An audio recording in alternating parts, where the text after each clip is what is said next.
à cette cérémonie de Kava, une cérémonie qui se fait dans plusieurs contrées de la Polynésie et que Tino et son fils nous ont offert, pas seulement à nous autres Bordelais d'aujourd'hui, mais aussi à celles et ceux que la traite des Noirs, que l'esclavage a ravi à l'Afrique. Et celles et ceux grâce à qui Bordeaux peut aujourd'hui être aussi fier de son patrimoine classé à l'humanité au niveau de l'UNESCO. Donc merci vraiment, vous pouvez les applaudir pour leur contribution à cette cérémonie. Comme vous le voyez, nous sommes ici sur les quais de Bordeaux. Nous sommes sur ces quais d'où sont partis 490 navires. C'est ce que nous avons essayé de représenter ici. 490 navires bordelais ont fait la traite des Noirs et l'esclavage. Et nous avons essayé de les représenter. Et comme vous le remarquez, nous n'avons pas totalement réussi, puisque c'est extrêmement long. Mais c'est pour que vous puissiez vous représenter.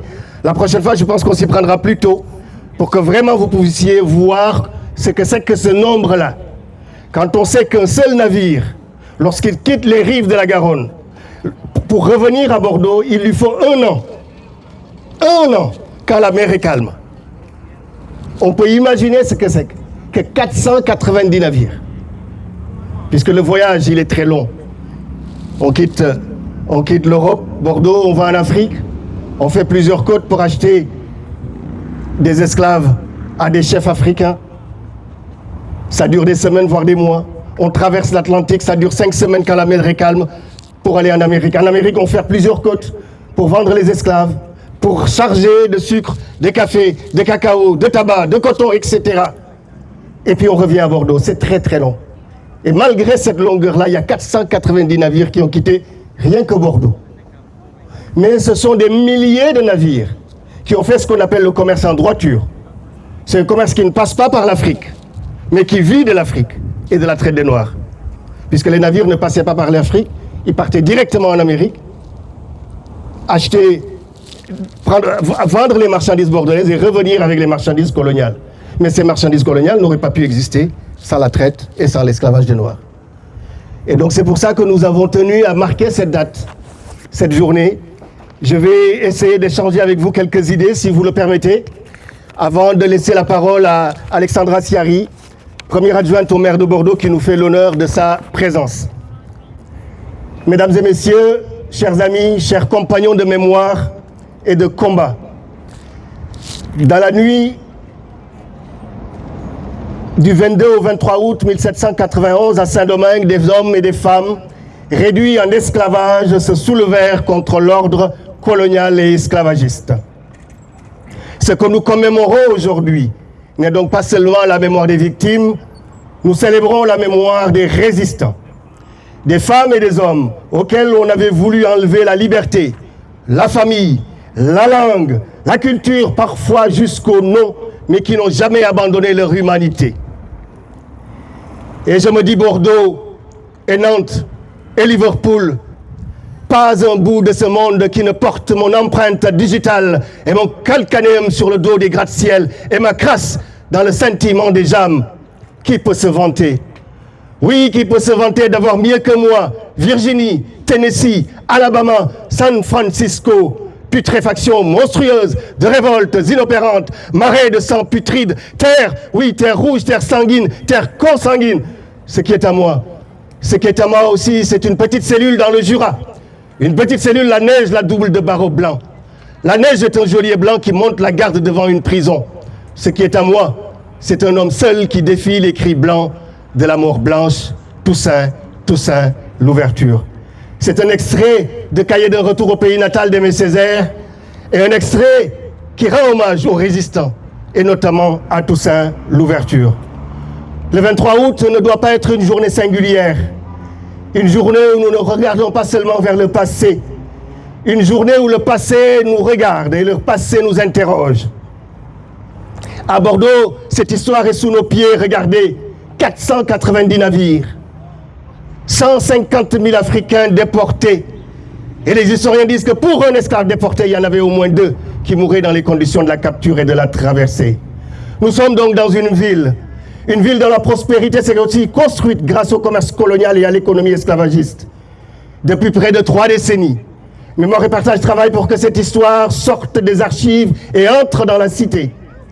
Nous avons marché dans les rues, oui, pendant des années et des années, interpellé les institutions, documenté les négociants et les armateurs, demandé des plaques explicatives, interrogé nos musées, combattu les survivances d'un vocabulaire racial hérité de la colonisation. Et progressivement, c'est vrai, des portes se sont ouvertes. Et une des portes qui s'est ouverte, c'est celle d'Alexandra Siari, ici présente avec nous. Mais nous devons franchir maintenant une nouvelle étape. Car une ville qui reconnaît son passé doit aussi se demander ce qu'elle fait de cette reconnaissance. Nous portons depuis des années, vous le savez, chère Alexandra, une proposition simple.